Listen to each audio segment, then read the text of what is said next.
Notre méditation se porte cette semaine sur le psaume 23.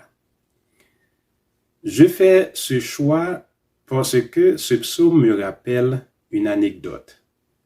Je vais la raconter tout de suite. C'est l'histoire d'un sacristain qui travaillait à la cathédrale Sainte-Trinité à Port-au-Prince. Nous l'appelions affectueusement Mano. Mano était originaire de Goumorne.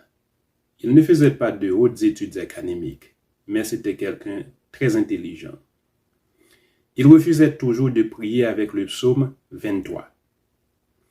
Un jour, le curé de la cathédrale lui demande de dire son malaise avec le psaume. Il a répondu. Le psaume 23 dit entre autres « Je ne manquerai de rien ».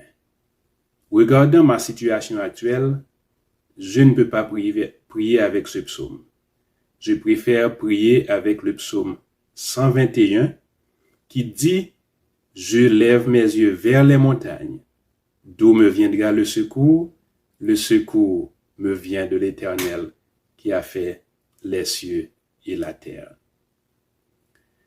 Cela peut vous paraître rigolo, mais ça a tout son sens. Rappelez-vous mes 3 questions que je me pose toujours quand je lis un passage biblique. Et vous allez vous rendre compte, effectivement, en lisant un texte biblique, vous devez vous situer quelque part pour pouvoir mieux interpréter et intercepter le message de Dieu dans ce texte. En effet, le psaume 23 est le psaume le plus connu de tous, même parmi les non-chrétiens.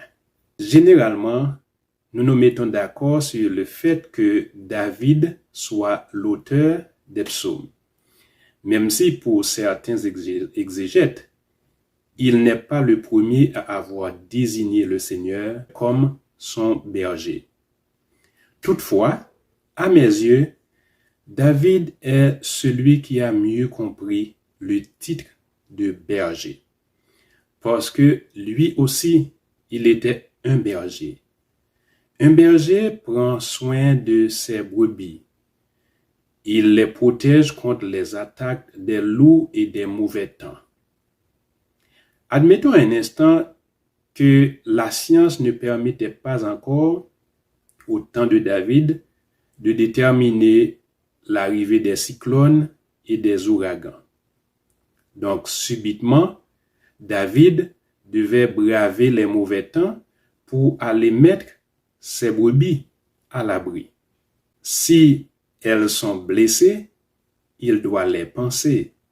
Et au cas où certaines d'entre elles ne peuvent pas marcher au même rythme que les autres, il devait les charger et les porter sur son dos.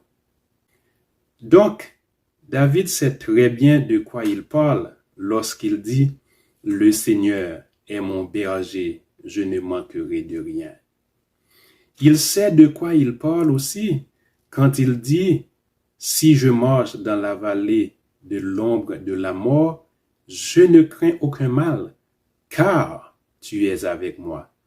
Ton bâton me guide et me rassure. » Pour moi, ce psaume, c'est la prière d'un pèlerin qui se confie totalement à Dieu.